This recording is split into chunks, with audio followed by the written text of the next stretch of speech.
오늘도 복되고 좋은 날 주님 앞에 나오신 여러분들을 환영합니다. 주께서 여러분들에게 크신 은혜를 더해 주시기를 바랍니다. 이 시간 주님의 말씀을 함께 나누면서 주께서는 우리 모두에게 은혜와 평안을 주시기를 바라고 저와 여러분은 새로운 결단과 순종의 자리로 나가는 시간이 되기를 바랍니다. 코로나 시대를 살면서 요즘은 한 주가 다르게 많은 변화가 있다 이렇게 생각하게 됩니다. 뉴스를 보니까 어제까지 백신 주사 1차 접종률이 22% 정도, 그리고 두 번째 접종까지 마치신 그 비율이 5.5%가 넘어섰다라고 하는 보고를 제가 봤습니다.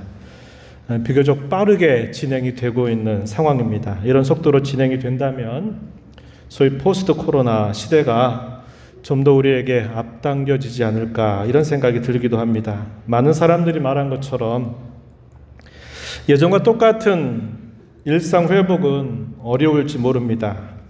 상황이 변한다 그래서 모든 것들이 다 똑같이 회복되는 것은 아니기 때문이죠. 하지만 그것을 감안하더라도 회복에 대한 우리의 기대는 갈수록 커지는 것 같습니다.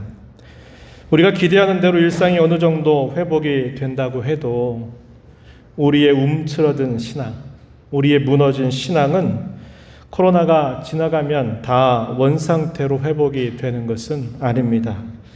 포스트 코로나 시대를 기대하면서 우리는 지금 무엇을 준비해야 할까요?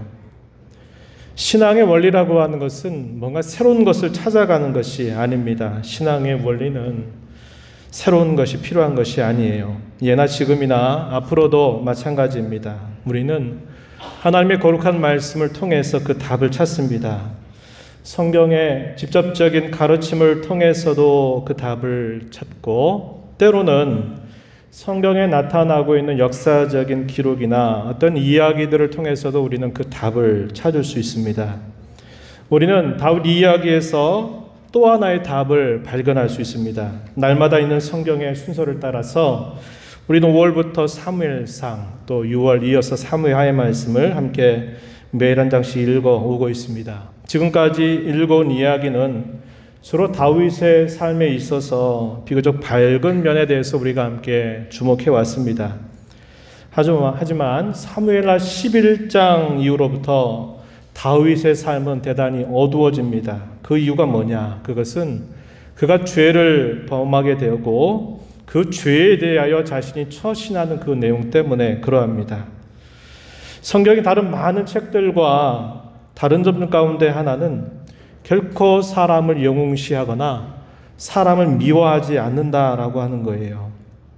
사실 위대하고 존귀하신 하나님 앞에서 우리 인생들은 다 불의한 사람들이 아니겠습니까? 다 허물이 많은 사람들이 아니겠습니까? 우리는 계속 사무엘하를 읽으면서 다윗의 범죄, 그의 치부, 또 그가 받는 혹독한 징계를 보게 될 것입니다. 그럼에도 불구하고 우리가 다윗을 주목하는 중요한 이유는 그의 삶이 여러 가지 면에서 저와 여러분의 삶에 좋은 모범이 되기 때문입니다. 지난주에 살핀 말씀대로 다윗의 성품은 많은 훈련과 연단으로 빚어져서 그는 보통 사람들이 살아가는 삶의 방식과 다른 남다르게 살아가는 사람이 되었다는 것을 우리가 생각해 보았습니다. 그가 그렇게 사는 이유가 무엇인가를 저는 지난주에 지나가는 말로 여러분들에게 그런 말씀을 드렸어요. 두 가지 면을 말씀드렸습니다. 그 부분을 좀 다시 한번 짚어보려고 합니다. 여러분 주보 옆에 내용 전개되는 그 순서를 좀 보시면서 가시면은 지금 말씀이 어디 정도 가고 있다는 것을 아마 보실 수 있을 거예요. 우리가 생각하는 1번이 바로 그 이야기입니다. 첫 번째는 뭐냐면 다윗은 범사에 잘되고 형통할 때 그가 어떻게 살았는가 하는 것에 대해서 간단하게 말씀을 드렸고, 또 하나는 그가 죄에 빠지게 될 때 그가 어떠한 태도를 가졌는가에 대해서도 간단하게 말씀을 드렸습니다. 그 부분을 먼저 좀 여러분과 나누고 싶은데요. 목동 생활을 해왔던 다윗은 청년기에 접어들 즈음에 기름 부음을 받고서 왕이 되리라 하는 말을 듣습니다. 그러나 그 말은 그에게 머나먼 이야기였어요. 그런데 어느 날 왕궁으로부터 사람들이 자신을 찾아와서 자신을 왕궁으로 와서 악기를 연주하라 하는 말을 듣고서는 그가 왕궁을 출입하기 시작합니다. 그러더니 어느 날 블레셋과의 전쟁터에서 골리앗을 쓰러뜨리고 난 다음에 그는 왕의 호위 부대를 이끄는 군장이 됩니다. 사람들에게서 명성을 얻기 시작한 다음에 그는 사울 왕에게 그때부터 미움을 받기 시작합니다. 이 사울 왕의 사위가 되지만 이 다윗은 사울 왕의 미움 때문에 그는 도피와 방랑 생활을 시작하게 됩니다. 10년 세월을 고되게 보내고 난 다음에 마침내 사울이 죽게 되자 그는 30세쯤 유다 족속의 왕으로 세워지게 됩니다. 그리고 약 7년 정도의 시간이 흘러가요. 그리고 나서는 온 이스라엘의 왕으로 세워지게 됩니다. 우리 한자말에 고진감래라는 말이 있죠. 그는 무고한 고난과 시련의 시간을 보내면서 하나님을 깊이 만났습니다. 그리고 하나님을 사랑했어요. 하나님의 영이 그와 함께 하심으로 그는 매사에 지혜롭게 처신을 하면서 온 백성들에게 신을 받고 사랑을 받았습니다. 그리고 주변 나라들과 전쟁을 할 때는 그는 패배할 줄을 몰랐어요. 그가 세우는 나라는 갈수록 강성해져 갔고 그 세력을 계속 확장해 갔습니다. 그야말로 그의 삶은 승승장구하는 삶의 연속이었습니다. 그뿐만이 아니었어요. 그는 그 모든 일을 그가 겪으면서 그 모든 일들을 자기 자신이 한 일인 줄 생각지 않고 겸손하게 하나님께서 자신에게 베풀어 주신 은혜임을 알고 모든 영광을 하나님께 돌려드리기까지 합니다. 그리고 더욱 그는 자기에게 주어진 것을 가지고 어떻게 하면 더 하나님의 뜻에 순종할까를 매우 힘써 살아갔습니다. 여기까지 그의 삶은 정말 남부를 게 없는 그런 삶을 살았어요. 그는 하나님 앞에서 과연 이처럼 멋지게 살 수 있을까 싶을 정도로 최고의 삶을, 최선의 삶을 살아왔습니다. 이것으로 다윗의 생애가 끝났다면 다윗은 우리가 범접할 수 없는 정말 우리와 다른 사람이구나 하는 생각을 하게 될 거예요. 그런데 그의 삶은 그것이 전부가 아니었다고 하는 겁니다. 하루아침에 그의 삶은 범죄 사건으로 인생의 밑바닥을 치게 됩니다. 예전과 다른 삶의 많은 굴곡을 만나게 됩니다. 이것이 그의 삶의 전환점이 됩니다. 한 번의 범죄 사건은 예전에 살아왔던 멋진 삶 전체를 송두리째 바꾸어 놓았습니다. 그 부분에 대해서는 우리가 잠시 후에 살펴보게 될 겁니다. 그럼에도 불구하고 참으로 놀라운 사실은 다윗은 참되고 진실한 회개의 모습을 보이면서 자기에게 주어진 모든 징계마저도 순순히 받아들이는 자세를 취한다고 하는 거예요. 이 부분이 바로 우리가 주목해야 할 부분이라는 겁니다. 제가 두 가지를 말씀드렸는데 이 내용을 간단하게 정리해보면 이렇게 말씀드릴 수 있을 거예요. 다윗은 범사가 잘되고 형통할 때는 모든 영광을 하나님께 돌리고 더욱 하나님의 뜻에 적극적으로 순종하려고 했고, 반면에 그가 죄에 빠지게 될 때는 진정한 회개를 통해서 또다시 순종의 자리로 나아간다 하는 것입니다. 이것이 우리가 다윗의 삶의 밝은 면, 그의 삶의 어두운 면을 보면서 우리가 반드시 주목해야 할 부분이라고 하는 겁니다. 바로 그것은 그가 잘 될 때에도, 그가 죄에 빠져서 매우 어려운 때를 보낼 때라도 그는 항상 어디까지 나아갔느냐? 항상 순종의 자리까지 나아갔다고 하는 점입니다. 우리는 그 부분을 우리가 대단히 중요하게 여기고 교훈으로 새겨야 한다고 하는 것이에요. 다윗의 그런 삶의 자세가 지난 주에도 말씀을 나눴지만은 결국 하나님의 성품을 닮아갈 수 있게 되었다는 거예요. 그의 신앙에 있어서 참된 열매를 맺을 수 있게 했다고 하는 것입니다. 성도다운 신앙의 인격을 빚게 했다고 하는 것입니다. 마태복음 5장 3절 이하에 있는 말씀을 가지고 소위 팔복이라고 말하는 천국 백성의 대헌장이라고 부르는 하나님의 백성들이 살면서 맺어야 될 성품, 그 열매의 내용들과 다윗의 삶은 매우 긴밀하게 연결되고 있다는 것을 함께 살펴본 바가 있습니다. 그런 면에서 다윗의 삶은 저와 여러분에게 큰 의미를 줍니다. 그의 삶은 모든 교회가 본받아야 할 본보기, 때로는 경고가 된다고 하는 겁니다.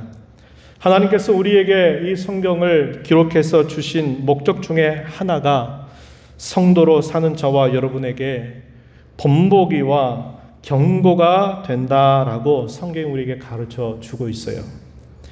고린도전서 10장 6절, 11절 말씀에 보면은 그런 말씀이 있어요. 제가 잠시 소개해드리면, 이러한 일은 우리의 본보기가 되어 우리로 하여금 그들이 악을 즐겨한 것 같이 즐겨하는 자가 되지 않게 하려 함이다. 이렇게 말씀합니다. 이러한 일, 무슨 일을 말하냐면 바울 사도가 구약의 광야교회 40년 광야 생활을 되돌아보면서 광야교회에 있었던 수많은 범죄 사건들, 그것들을 하나하나 목록을 제시하면서 그러한 일들은 우리에게 본보기가 된다, 우리로 하여금 경고가 된다라는 이야기를 건네주는 겁니다. 동일한 이야기를 하는 몇 절 뒤 11절에서도 또 이렇게 말합니다. 그들에게 일어난 이런 일, 광야 40년 동안 광야교회에서 있었던 일들을 말하여 본보기가 되고 또한 말세를 만난 우리를 깨우치기 위하여 기록되었느니라, 이렇게 말합니다. 로마서 15장 4절에서도 이렇게 말해요. 무엇이든지 전에 기록된 바는, 성경의 기록을 말하는 거죠. 우리의 교훈을 위하여 기록된 것이다, 이렇게 우리에게 알려주고 있습니다. 그래서 우리는 이 다윗의 이야기, 그의 삶의 밝은 면과 어두운 면들을 보면서 그의 삶을 우리의 본보기로 삼고 우리에게 경고로 삼아야 한다고 하는 것입니다. 이제 오늘 본문의 이야기를 함께 생각해 보겠습니다. 다윗은 모든 것이 평안하고 잘 될 때 죄를 범하게 되었습니다. 이게 다윗만의 모습이 아닌 줄 우리는 잘 알 겁니다. 우리도 그래요. 우리의 삶에 염려와 근심이 있을 때는 그것 때문에 긴장해서 기도도 하고 말씀도 보고 또 뭔가 기대하는 것이 있어서 우리의 삶을 절제도 하는데, 우리의 삶에 아무런 문제가 없고 문제가 해결되고 나면 우리 마음속에 또 죄지고 싶은 마음들이 늘 살아난다는 것을 우리가 너무나 많이 경험하고 있어요. 다윗도 그가 범죄하게 된 일에는 바로 그런 상황이었다고 하는 겁니다. 그가 범한 죄목은 간음죄와 살인죄입니다. 잘 알고 계신 것처럼 승승장구하던 다윗의 삶의 전환점은 그의 범죄 사건으로 송두리째 바뀌기 시작했습니다. 문제는 그가 죄를 범했다고 하는 사실 자체라기보다는 그 죄를 처리하는 그의 자세에 있습니다. 사실 범죄한 것보다도 더 중요한 게 뭐냐? 그 죄를 어떻게 처리하느냐 하는 것이 더 중요하다는 것입니다. 다윗은 자신이 범한 죄를 자기 마음속에 숨긴 채 하루하루를 보내고 있습니다. 하지만 그의 마음은 결코 편할 리 없습니다. 그것이 사람의 마음이죠. 하나님을 섬기는 자로서는 더욱더 그럴 것입니다. 그의 양심의 평안은 깨어졌습니다. 그의 마음은 언제 이것이 드러날지 불안해합니다. 그뿐만 아니에요. 그의 얼굴에는 어느덧 기쁨이 사라져 버려 있는 것입니다. 다윗이 지은 시편 가운데 이런 시편에 있어요. 이 사건과 관계된 시편이 시편 51편인데 이 51편뿐만 아니라 앞서서 기록한 다윗의 시편 가운데 시편 38편에 보면은 그의 마음을 이렇게 표현합니다. 이렇게 말했어요. 시편 38편 2절로부터 4절 말씀에 이렇게 말해요. 주의 화살이 나를 찌르고 주의 손이 나를 심히 누르시나이다.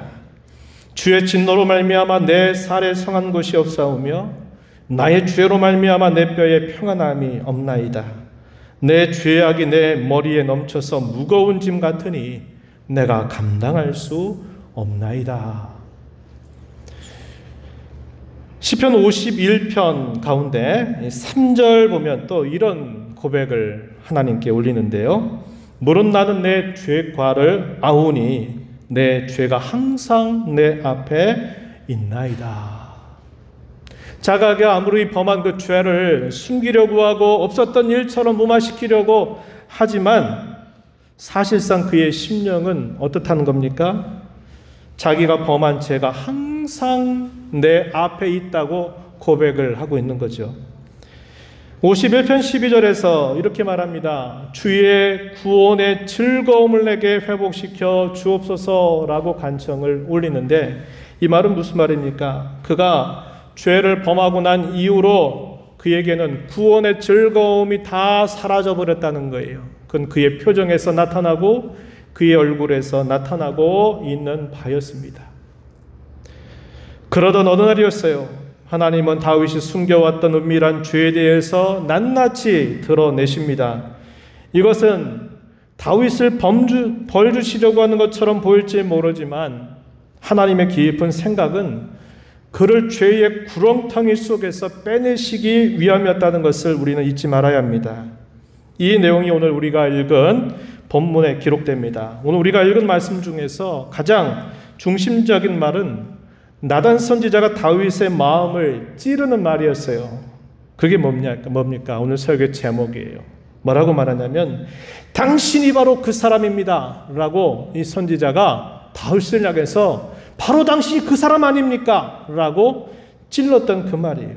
이 말은 범죄한 다윗의 모습을 지적해주는 말이었습니다. 저는 이 말의 의미를 세 가지 정도로 여러분들과 함께 나누고 싶은 거예요. 첫 번째는 뭐냐? 그가 이렇게 말하는 것은 범죄한 다윗의 모습인데 그의 모습을 한번 보자는 거예요. 저는 세 가지로 정리해봤다는 겁니다. 첫 번째는 한순간의 죄를 범했다고 하는 거예요. 어느 날쯤 다윗은 우연히 목욕하고 있는 여인의 아름다움을 보고 음욕을 품습니다. 그리고 그 여인을 왕궁으로 불러들입니다. 그리고 그 여인과 간음을 했어요. 그리고 끝난 줄 알았습니다. 한때의 사건으로 지나간 줄 알았어요. 그런데 시간이 조금 지나니까 어떤 소식이 다윗에게 들려오냐면 그 여인이 임신했다라고 하는 소식을 듣게 되면서 다윗의 생각이 복잡해지기 시작했습니다. 이 일을 어떻게 해야 한단 말인가? 그런데 그때는 어떤 상황이었냐면 이스라엘과 암몬 간의 전쟁이 벌어지고 있는 상황이었습니다. 이 여인의 남편은 우리아라고 하는 사람이었어요. 그는 전쟁터에서 열심히 전쟁을 수행하고 있었습니다. 다윗은 임신했다고 하는 이 소식을 감추려고 어떤 생각을 하냐면 전쟁터에서 싸우고 있는 우리아를 불러들여요. 그리고 그에게 선심을 쓰듯이 아내와 함께 시간을 보내라고 명령을 내리면서 먹을 것마저 그에게 챙겨주면서 소위 특별 휴가를 이 우리아에게 줍니다. 그런데 우리아는 거절해요. 지금 우리의 군사들이 전쟁에서 싸우고 있는데 나 혼자 어떻게 편히 잘 먹으면서 아내와 시간을 보내겠습니까? 라고 말하면서 그는 집으로 간 것이 아니라 그 동료들이 쉬고 있는 곳에서 잠을 청하게 된 겁니다. 2번씩이나 다윗이 명령을 내리지만 그는 그 명령을 거절합니다. 그는 참으로 충신이었어요. 그러자 다윗은 어떻게 합니까? 결국 전쟁을 이끌고 있는 요압에게 편지를 씁니다. 편지를 써서 뭐라고 말하냐면 이 사람을 전쟁의 최전방으로 앞세워라. 그리고 뒤로 물러서라. 이렇게 말하는 겁니다. 그러면서 이 사람을 죽여라 하는 명령을 요압에게 내리게 된 겁니다. 그렇게 하다가 결국 우리아는 전사하게 돼요. 다윗은 결국 그 모습을 통해서 간음죄를 범했고 살인죄를 범하게 된 것입니다. 우리가 지금까지 살펴왔던 것처럼 다윗은 많은 연단과 훈련을 받았고 하나님이 누구이신가를 아는 경험들을 참 많이 했습니다. 그리고 그는 하나님을 향한 순수한 열정과 사랑을 가지고 있었습니다. 그럼에도 불구하고 그는 한순간 이렇게 무너져 내려버렸습니다. 신앙 세계에 있어서 교만은 결코 금물임을 우리는 잊지 말아야 합니다. 고린도전서 10장 12절에 이런 말씀을 하죠. 그런즉 선줄로 생각하는 자는 넘어질까 조심하라. 섰다고 생각할 때, 이 정도면 됐지, 이 정도면 잘하고 있는 거지 라고 생각할 때 넘어질까 미끄러질까 조심하라, 이렇게 말씀을 해주고 있습니다. 두 번째는 그에게 영적인 무지몽매와 더 깊은 죄 수렁에 결국 빠지게 되었다고 하는 것입니다. 다윗은 죄를 은폐하고 숨기려고 하다가 그는 둔감해지고 어리석어졌습니다. 그는 선지자 나단이 자신을 찾아온 이유가 무엇인지를 깨닫지 못했어요. 그리고 이 선지자 나단이 하나의 이야기를 꺼내기 시작할 때 왜 그 이야기를 자기에게 꺼내고 있는지를 전혀 깨닫지 못했습니다. 그것이 자신에 대하여 하는 말씀인 줄을 분별하지 못했어요. 깨닫지 못했습니다. 그의 마음은 어리석어졌고 그의 마음은 둔감해졌습니다. 예전의 다윗의 모습이 아니었다고 하는 거예요. 사무엘하 12장 1절에 보면 이렇게 말합니다. 여호와께서 나단을 다윗에게 보내시니 그가 다윗에게 가서 그에게 이르되 한 성읍에 두 사람이 있는데 한 사람은 부하고 한 사람은 가난하니, 이렇게 하면서 하나의 이야기를 다윗 왕 앞에 나단 선지자가 이야기를 합니다. 왜 이렇게 했을까요? 선지자 나단을 다윗에게 보냈다. 이 선지자가 왜 나에게 왔을까 생각해 봄직도 한 것입니다. 더더군다나 그가 이야기를 꺼냈을 때 그가 무슨 뜻인가를 그걸 통해서 자신을 돌아보아야 했는데 그런가에 대한 분별력이 사라져버렸다고 하는 것입니다. 로마서 1장 21절 이하의 말씀에 보면 이런 말씀이 있어요. 하나님을 알되 하나님을 영화롭게도 하지 아니하고 감사하지도 아니하고 오히려 그 생각이 허망하여지며 미련한 마음이 어두워졌나니 스스로 지혜 있다 하지만 어리석게 되어, 이런 표현이 있어요. 하나님을 모시고 하나님을 가까이 하는 사람은 분별력이 있습니다. 예민하게 무엇인가를 깨닫고 하나님의 음성을 들을 줄 알아요. 그러나 죄를 범하게 되고 하나님에게서 그의 마음이 떠나 있게 될 때는 필연적으로 그의 영적인 분별력이 둔해져요. 어리석어져요. 둔감해진다 이 말입니다. 그뿐만이 아니었어요. 간음죄를 숨기려다가 결국 살인죄를 범했죠. 이것은 결코 그가 의도했던 것은 아닙니다. 다윗이 우리아를 죽이려고 했던 마음은 추호도 없었어요. 그런데 어떻게 해서 그렇게까지 된 겁니까? 자기가 범한 그 죄를 숨기려고 하다 보니까 그 죄가 또 다른 죄를 낳고 또 다른 죄를 낳다가 결국은 자기가 의도하지도 않았는데 살인죄를 범하게 된 것입니다. 그는 더욱더 깊은 수렁 속으로 빠져들게 된 것입니다. 야고보서 1장 15절 이런 말씀하죠. 욕심이 잉태한 즉 죄를 낳고 죄가 장성한 즉 사망을 낳는다, 이런 말씀을 해줍니다. 죄는 우리가 빨리 벗어버려야 되지, 그 죄 가운데 머물러 있고 그 죄를 제대로 처리하지 않게 되면 그 죄는 우리를 더 깊은 수렁 속으로 계속적으로 끌어당겨서 끌고 들어간다는 것을 결코 잊어서는 안 돼요. 다윗의 모습이 그걸 분명하게 보여주고 있다고 하는 것입니다. 다윗은 시편 40편 2절에서 이런 표현을 했어요. 하나님께 내가 기도했더니 하나님께서 나를 건져주셨는데 어디에서 건져주셨느냐라고 말할 때 이렇게 표현했어요. 40편 2절에 기가 막힐 웅덩이와 수렁에서 끌어올리셨다라고 말합니다.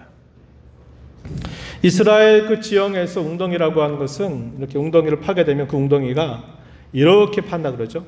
호리병처럼 파 있어가지고 절대로 그 웅덩이에 빠지게 되면 누구의 도움 없이는 빠져나올 수 없는 곳. 예레미야를 거기다 많이 던져 넣어버렸어요. 그죠?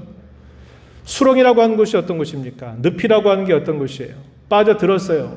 나오려고 발버둥을 쳐요. 애를 써요. 그런데 어떻게 합니까? 움직일수록 더 깊이 빠져들게 되는 곳이 바로 수렁이라고 하는 거예요. 죄라고 하는 것이 마치 이와 같다는 겁니다. 다윗은 그것을 경험하게 된 거예요. 의도하지 않았는데 계속 꼬이더니 결국은 충신이었던 우리아를 죽이도록 명령까지 내리고서 죄를 범하게 되었다고 하는 것입니다. 세 번째는 말씀의 준행자가 된 게 아니라 하나님의 말씀의 판단자가 되고 말았다는 거예요. 다윗은 하나님을 사랑하고 그분의 말씀을 잘 순종하는 사람이었습니다. 하지만 그가 죄에 사로잡히게 되니까 그의 마음이 돌변해 버렸습니다. 말씀을 순종하고 따르는 자가 아니라 자신이 스스로 판단자가 되고 만 것입니다. 오늘 우리가 읽은 본문 5절과 6절 말씀에 보면은 나단이 그에게 해준 말을 듣고서 다윗이 분노를 표출하면서 이런 놈이 어딨어? 이런 놈은 가만히 두면 안 돼! 라고 판결을 내리는 말씀이 주어집니다. 5절 보면 다윗이 그 사람으로 말미암아 노하여 나단에게 이르되 여호와의 살아계심을 두고 맹세하노니 이 일을 행한 그 사람은 마땅히 죽을 자라. 그가 불쌍히 여기지 아니하고 이런 일을 행하였으니 그 양 새끼를 4배나 갚아 주어야 하리라 한지라. 이 이야기가 무슨 얘기냐면 여러분 앞에 있는 이야기를 읽어보시면 돼요. 사무엘하 12장 1절로부터 4절까지 이야기를 보시면은 나단이 하나의 이야기를 하는 겁니다. 그 이야기를 들었던 다윗이 분노하면서 맹세까지 했어요. 맹세한다는 얘기는 반드시 지킨다는 거죠. 이 사람은 죽어 마땅한 사람이다. 그 한 마리의 암양 새끼 대신 4마리를 갚아 주어야 된다. 이렇게 그가 판결을 내렸어요. 그랬더니 나단 선지자가 뭐라고 말한 겁니까? 오늘 설교의 제목이에요. 당신이 바로 그 사람이 아닙니까? 당신이 바로 그 사람입니다. 라고 이렇게 그를 찌르는 말을 하게 되었다고 하는 겁니다. 자기 자신을 두고서 하고 있는 말씀을 그는 생각지도 못하고 그 이야기를 듣고 나서 자기가 판단 내려서 그 사람은 죽여야 돼. 그 사람은 살아있을 가치가 없어. 그 사람은 4배나 갚아줘야 돼. 라고 이렇게 말하고 있는 거예요.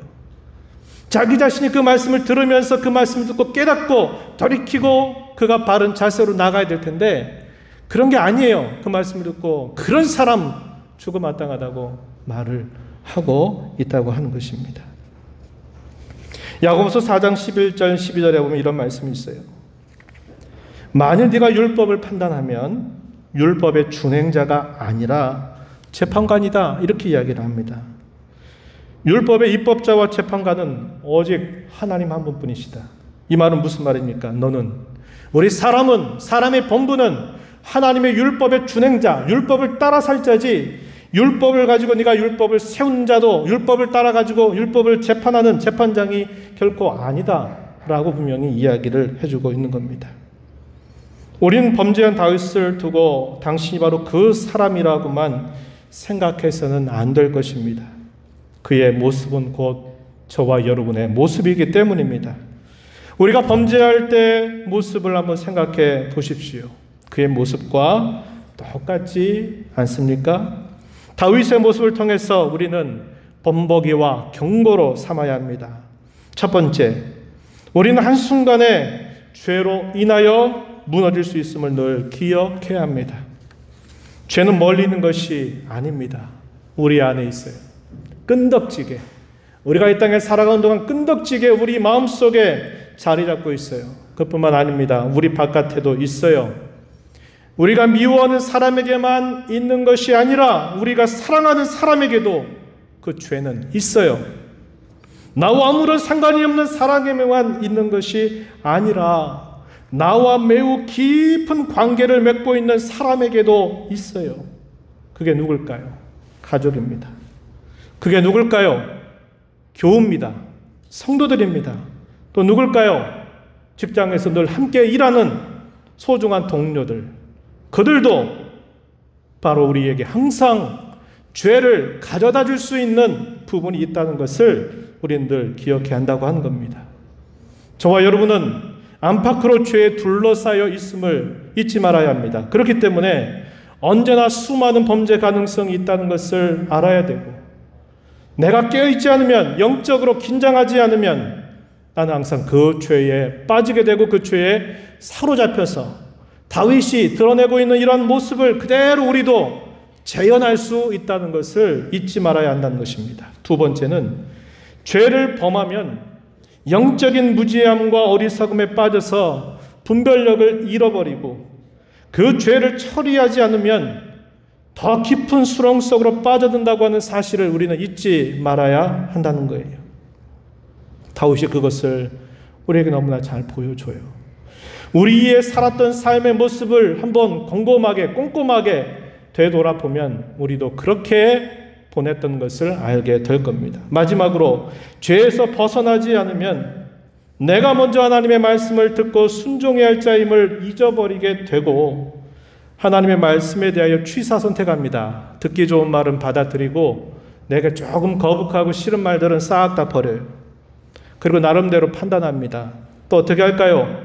다른 사람을 먼저 판단의 잣대 위에다가 세워놓고 저 사람은 어때? 저 사람은 이래 이렇게 말하면서 자기와 상관없는 말씀으로 판단자가 된다는 것도 우리는 결코 잊어서는 안 된다고 하는 겁니다.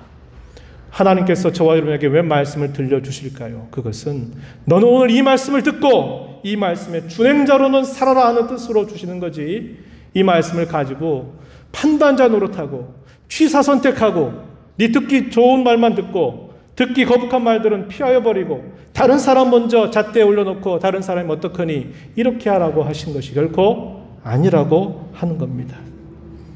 우리는 여기서 죄의 무서운 영향력을 다시 한번 깨닫게 되는 것입니다. 죄의 무서운 영향력은 한번 죄가 우리를 붙잡기 시작하면 결코 놓지 않는다는 것입니다. 먼저 그 죄를 마음속에 계속적으로 품게 만들어요. 또 어떻게 할까요? 그것을 숨기게 만든다고 하는 겁니다. 다윗이 보여줬던 태도가 바로 그와 같았어요.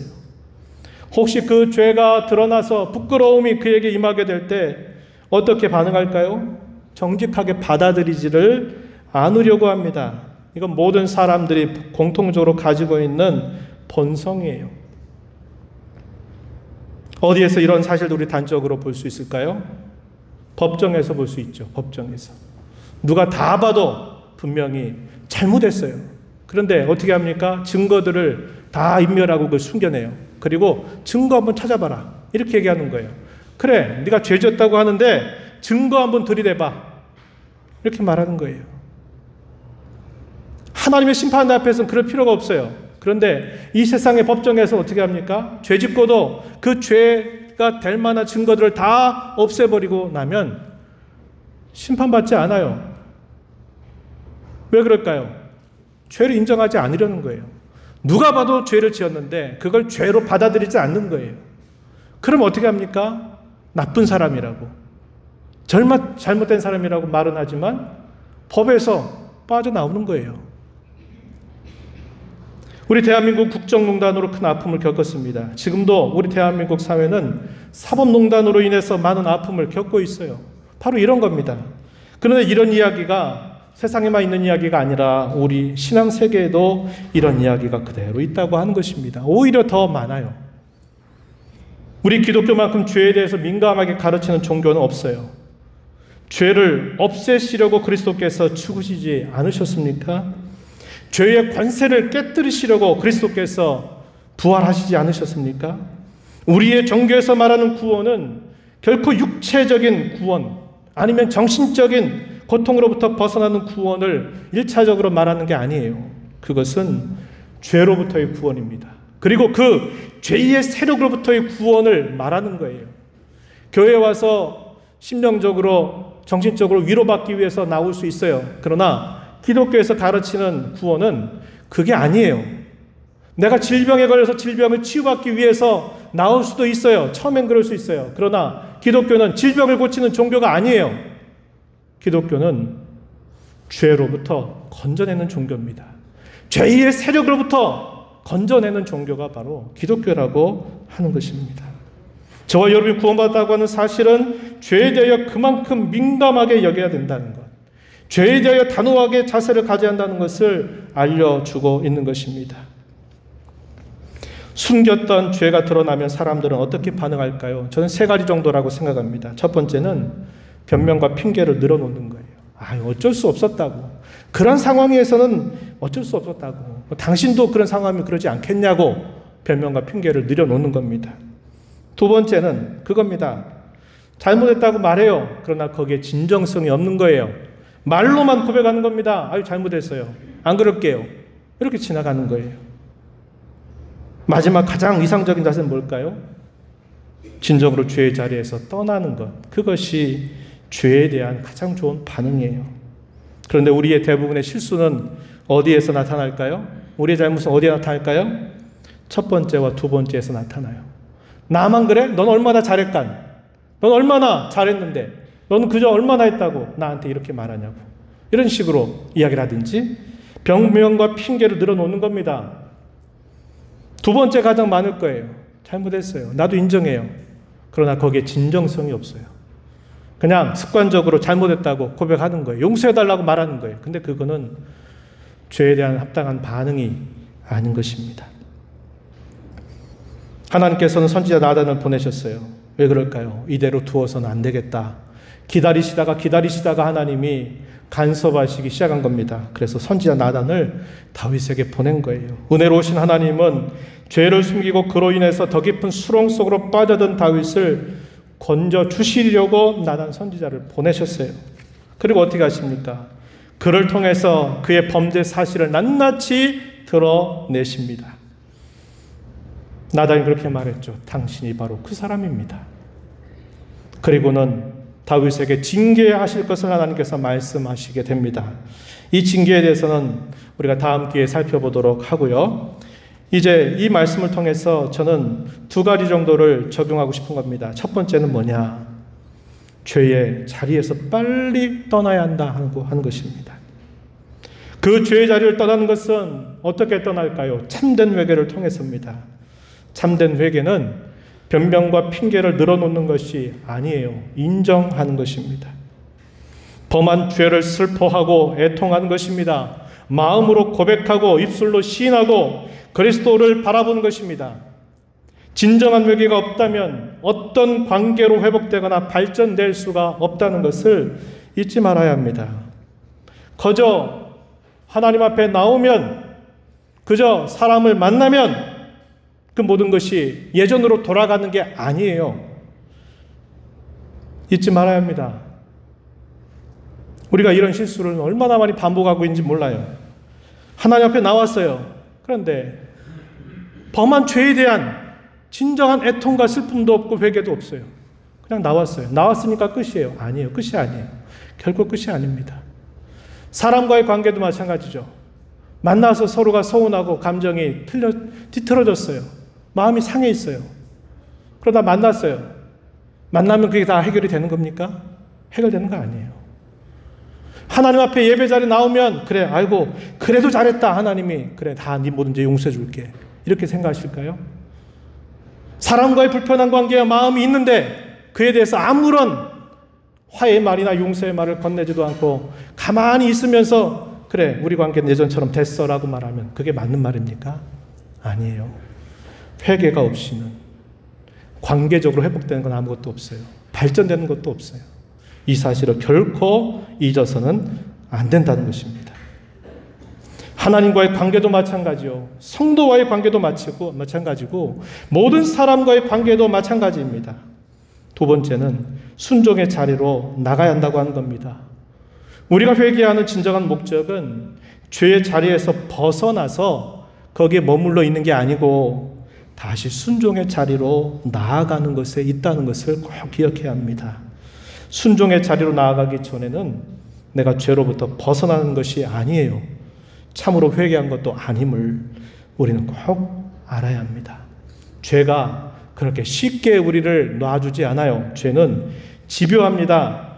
죄가 잠시 떠난 것 같아도 나중에 보니까 떠나가지고 그가 순종의 자리에 나가지 않아 보세요. 그러면 또다시 찾아 들어와요. 예수님 그런 비유 말씀하시죠. 복음서에 보게 되면 그런 말씀을 해요. 마태복음 12장 43절 보면 그런 말씀을 하십니다. 더러운 귀신이 사람에게서 나갔을 때에 물 없는 곳으로 다니며 쉬기를 구하되 쉴 곳을 얻지 못하고 이에 이르되 내가 나온 내 집으로 돌아가리라 하고 와보니 그 집이 비고 청소되고 수리되었거늘 이에 가서 저보다 더 악한 귀신 7을 데리고 들어가서 거하니 그 사람의 나중 형편이 전보다 더욱 심하게 되느니라. 이런 말씀을 하셨어요. 여러분, 우리가 회개한다는 것은요, 이제 내가 그 죄를 잘못했다고 인정하고 용서받고 끝나는 게 아니에요. 그 회개는 반드시 다시 순종의 자리로 나아가야만 돼요. 그 순종의 자리로 나가지 않죠? 금방 읽었던 말씀처럼 더 강력한 그런 사단이 힘을 행사하면서 예전보다 더 나쁜 형태로 우리를 끌고 가게 된다는 것을 꼭 기억해야 합니다. 말씀을 맺겠습니다. 우리도 다윗과 같은 사람이에요. 그가 범죄하고 쓰러지고 그의 죄의 영향력 아래 놓여서 허우적거렸던 것처럼 저와 여러분도 얼마든지 그렇게 될 수 있음을 마음에 새기십시다. 나단 선지자가 다윗을 통해서 당신이 바로 그 사람입니다 라고 지적했던 말씀을 오늘 각자 우리 자신에게 주시는 하나님의 말씀으로 받기를 권면합니다. 인생을 살아가면서 우리는 수많은 일과 사건을 경험합니다. 시간이 되면 그것들은 지나갈 거예요. 그러나 거기는 항상 우리에게 낯설고도 익숙한 것이 따라다닌다는 거예요. 그게 뭡니까? 바로 죄라고 하는 것입니다. 그런데 우리 자신에게 죄를 이기는 능력이 없어요. 죄를 이기는 능력이나 죄의 영향력에서 벗어나는 길 또한 우리 자신 스스로에게 없어요. 오직 그 죄를 다루시는 하나님께만 있습니다. 하나님 오늘도 저와 여러분의 각자에게 이렇게 말씀하십니다. 내가 너희 죄를 용서할 테니 나에게 죄를 고백하고 회개하라. 그리고 다시 순종의 자리로 나가라. 자신에게 지적된 죄에 대하여 인정하고 눈물로 회개하고 다시 순종의 자리로 나갔던 다윗의 모습을 오늘 저와 여러분의 본보기와 경고로 삼으십시다. 이것이 포스트 코로나 시대를 기대하면서 저와 여러분이 지금 준비해야 할 우리의 모습임을 기억하고 힘써 나가게 되기를 바랍니다.